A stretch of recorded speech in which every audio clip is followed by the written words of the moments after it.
Je m'appelle Nicolas Brulez, je suis photographe portraitiste et auteur de la série Tattoo-Réaliste. Aujourd'hui, je suis assez ému, assez fier, parce qu'on vient de sortir donc, notre quatrième livre Tattoo-Réaliste qui s'appelle Le voyage dans la peau, qui est un livre entre Berlin, Londres, New York, Paris et le Japon. Le Japon est parti à Tokyo et à Itoshima-shi. C'est notre dernier livre, alors dernier parce que le dernier en date, et dernier parce que après celui-ci il n'y en aura plus. J'ai commencé la photographie, j'avais 14 ans, et comme beaucoup de ma génération, c'était un peu le cours photo du collège avec le prof d'art plastique. C'est là où j'ai tenu mes premiers appareils, les premières chambres noires, premiers développements, parce que le numérique n'existait pas à l'époque. Et il y a eu une grosse pause dans ma vie photographique, parce que j'avais peur de prendre les gens en photo, peur de leur voler leur image, leur âme carrément. Et en fait, je pense que j'étais très timide, voire maladif.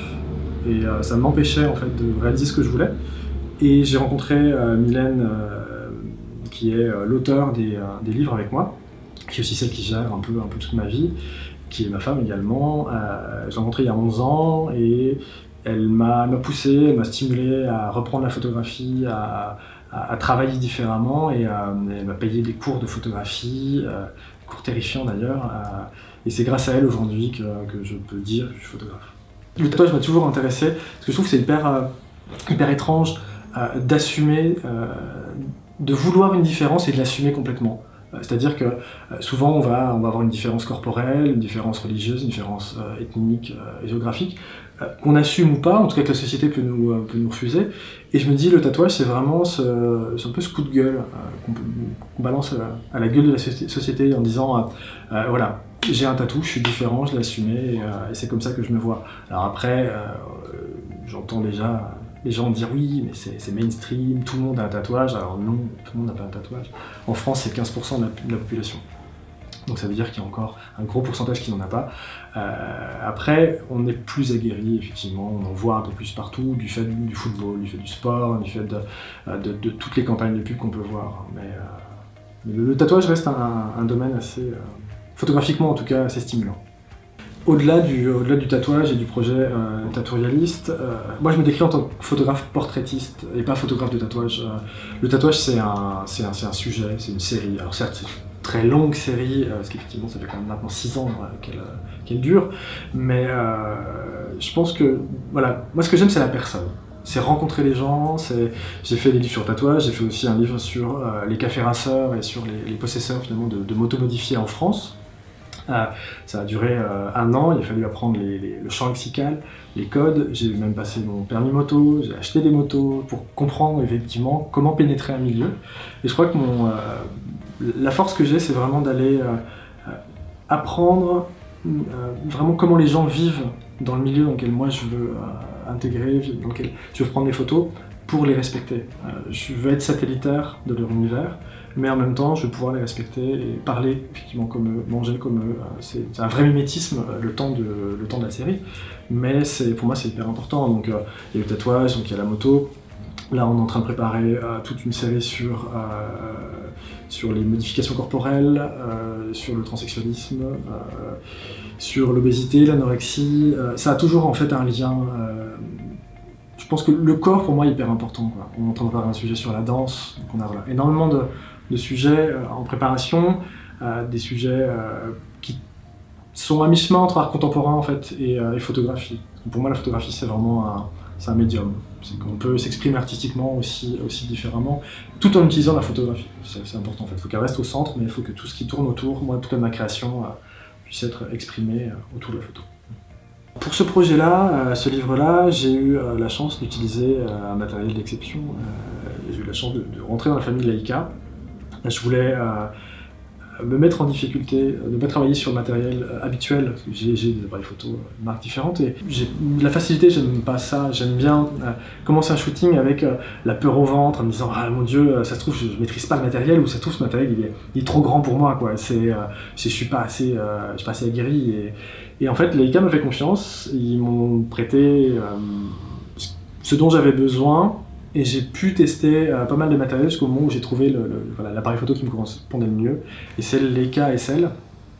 peu importe d'ailleurs l'objectif, je trouve que le Leica SL il est parfait pour ce que je lui demande, c'est-à-dire que je veux qu'un appareil photo ne me limite pas dans ma capacité à travailler. Je veux qu'il soit rapide, facile à utiliser.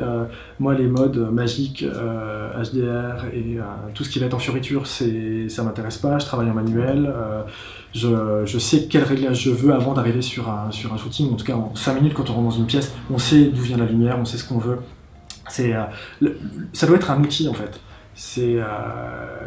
La marque importe presque peu, sauf que Leica me permet d'avoir des objectifs avec un piqué plus qu'exceptionnel, qui sauve des fois bien des situations catastrophiques quand la lumière n'est pas bonne ou quand il se met à pleuvoir monstrueusement en plein milieu de Tokyo.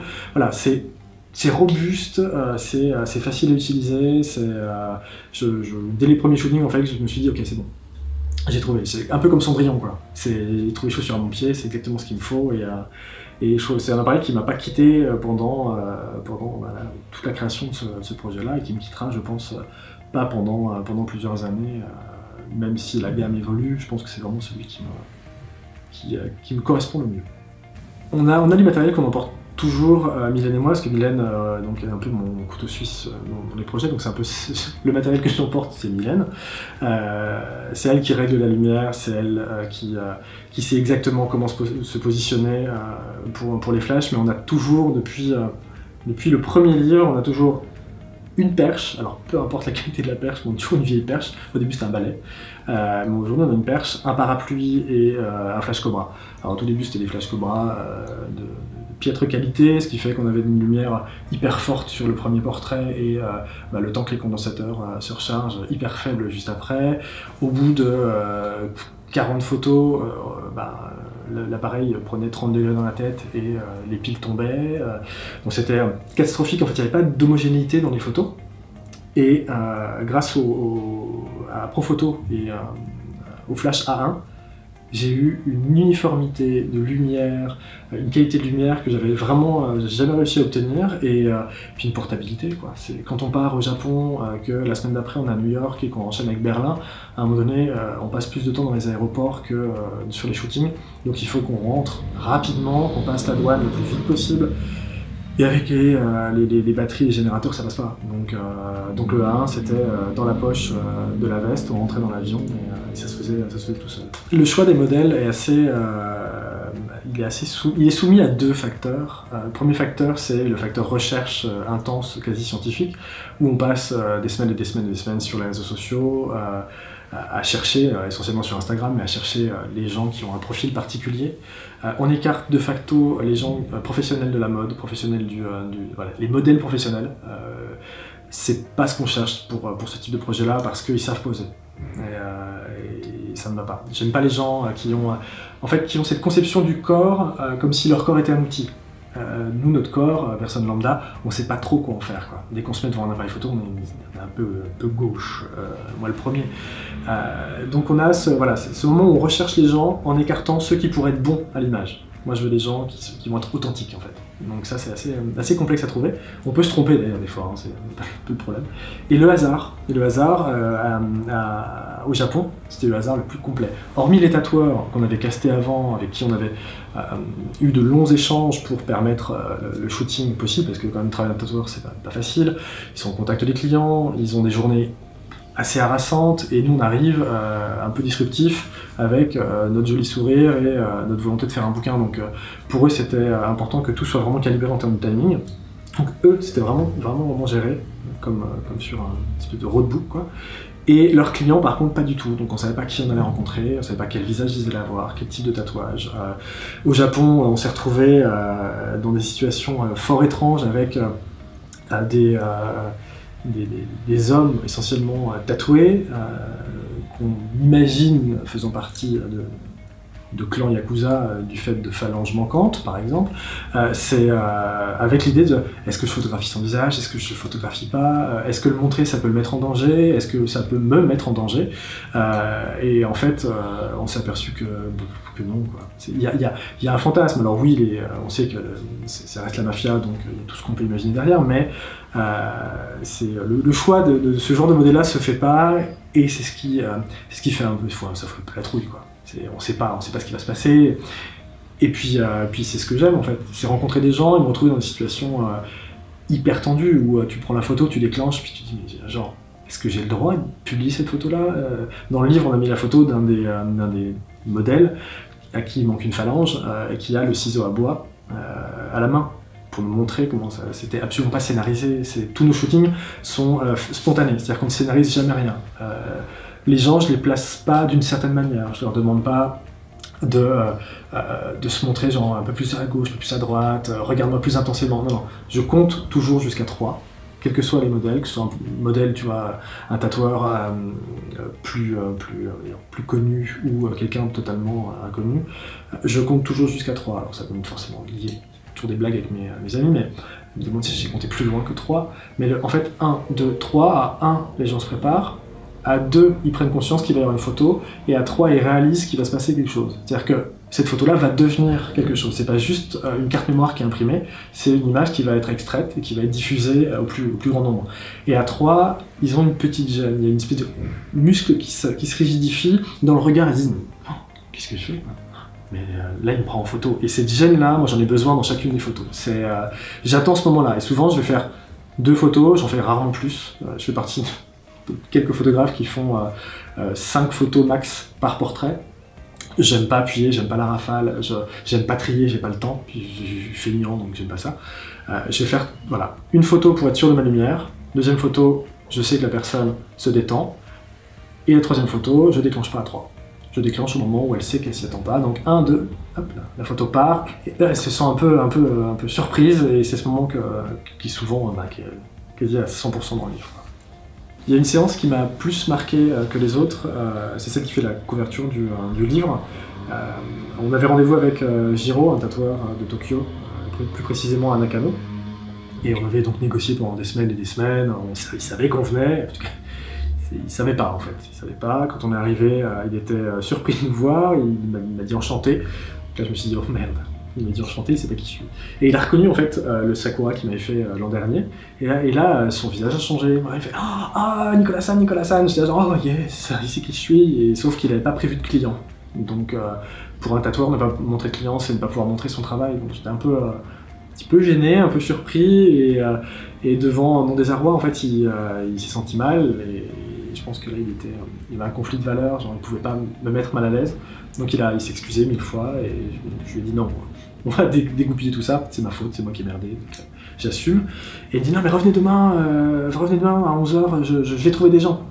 Et genre mais demain on peut pas en fait, on a d'autres shootings, on a d'autres plannings, et bon on a tout fait pour revenir, on est arrivé et on sait pas du tout à quoi s'attendre. Et là on voit son client qui arrive, habillé en skater, genre baggy, oversize, la grosse planche, le machin, j'étais là genre ouais, bon, c'est pas l'image que j'avais du shooting d'aujourd'hui, ça fait skater, bon, pourquoi pas, quoi. Je m'adapte à tout, on fera ça, c'est pas plus mal, quoi. En tout cas, j'ai un client, donc je suis ravi. Et 3 minutes plus tard, Jiro l'envoie rapidement sur l'espèce de deuxième salle de son shop. Et le mec revient avec un pantalon blanc, des chaussures tradies japonaises, avec les tabis, des chaussettes avec l'orteil séparé. Et puis, une veste, kimono, yukata, ficelé, avec des motifs. Je dis, pas du tout le même mec. Il est où mon ami Baggy avec son skateboard là, là, on a effectivement le japonais traditionnel. Et il nous sort du shop. Je dis, genre, il nous emmène dans son deuxième petit shop qui est plus tradi, et pas du tout. On continue dans la rue, on marche, mais comme si de rien n'était. Donc lui habillé tout en blanc, c'est quasi virginal. Nous qui le suivions avec le matériel, tout en disant, mais on va où? On arrive devant un sanctuaire, et là, je me dis juste, on ne peut pas faire un shooting en extérieur, c'est pas possible, quoi. Moi, je veux pas les emmener en prison, je veux pas qu'il y ait des flics, et ça va être compliqué, puisque effectivement au Japon, on a le droit, nous, en tant que touristes, d'avoir des tatouages, ça ne pose pas de souci. Sauf que lui, en tant que tatoueur, et son client en tant que tatoué, possiblement, peut être apparenté à la mafia. Qui dit mafia, dit forcément garde à vue, etc. Donc on s'est dit, le shooting va partir en sucette, donc on n'était pas très très serein. Et puis moi je savais que j'allais le mettre à moitié nu devant le temple, il y avait une personne âgée, une maman avec ses enfants, et je me disais mais c'est pas possible, il y a beaucoup trop de témoins, quoi. On peut pas dire à tout le monde de dégager la place là, donc on va faire ça vite. Mylène, sentant qu'il se passait quelque chose, s'est dit juste il faut absolument immortaliser ça, donc elle prend son stabilisateur, sa caméra, elle commence à filmer. Donc moi je perds mon assistant lumière, donc je me retrouve un peu comme un idiot. Et Giro étant à côté, drivant son client, je lui dis écoute Giro tu prends le pied, le flash, je le positionne, un peu comme un pantin. Et en fait il a compris immédiatement ce que je voulais. On a fait la séance qui a duré 25 minutes, je crois, vraiment au grand maximum. En tout cas, moi je pense avoir perdu la notion du temps, mais ça m'a semblé durer 1 heure. Un temps beaucoup trop long, presque à attendre la sirène de la police, à me dire juste là-bas, ça va me tomber dessus. Et en fait, le mec s'est positionné, je lui ai juste dit, écoute, mets-toi de dos, on a mis le flash, je voulais absolument qu'il y ait de la lumière naturelle qui baigne en fait le temple derrière, et je voulais une source de lumière qui vienne détacher en fait le sujet et faire briller un peu le pantalon, qui était absolument magnifique. Et donc on a fait le shooting, il était à moitié nu, et quelques minutes à la fin de la prise de vue, moi j'étais encore, je pense, KO d'avoir vécu cette scène-là, parce qu'en fait, quand on aime le tatouage et quand on est photographe, je ne verrai pas une personne vous dire non, je rêve pas de photographier un yakuza en pleine rue, quoi. Voilà. On a des standards photographiques et des espèces d'objectifs à atteindre, ça fait partie des miens, et moi j'étais encore sur le cul, vraiment KO, à me dire merde, j'ai photographié un yakuza, plein milieu de Tokyo, dans la rue, en pleine journée, face à un temple, inespéré, quoi. Et comme j'aime pas scénariser les choses, c'était un peu le moment où je me suis dit, mais l'alignement des planètes, quoi. Genre, oui, ça y est, j'ai mon moment à moi. Et là, la personne âgée est restée pendant tout le shooting. Et je me disais, mais pourquoi elle reste, quoi? Là, il y a possiblement un truc qui va pas. Elle, sa génération, le conflit générationnel, le conflit entre interdiction et art. Et à ce moment-là, le shooting se termine et elle avance, un petit pas comme ça.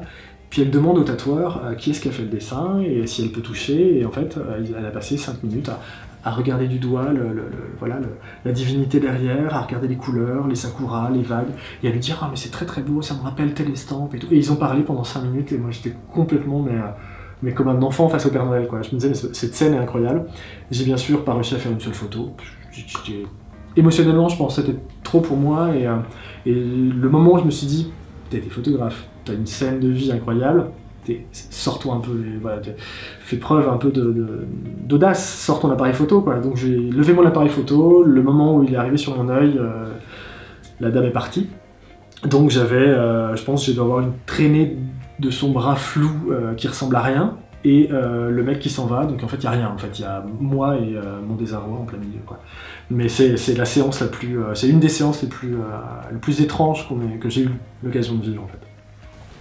Si j'avais un seul conseil à donner aux gens qui veulent se mettre à la photographie, ou en tout cas se lancer, ce serait ne pas avoir peur. Ou en tout cas, avoir conscience qu'on aura peur pendant les séances, qu'on aura peur du résultat, et que tout ça, c'est pas grave. C'est pas grave, il faut dépasser cette peur-là et photographier tout ce qu'on peut, peu importe avec le matériel, voilà, il faut le faire, quoi.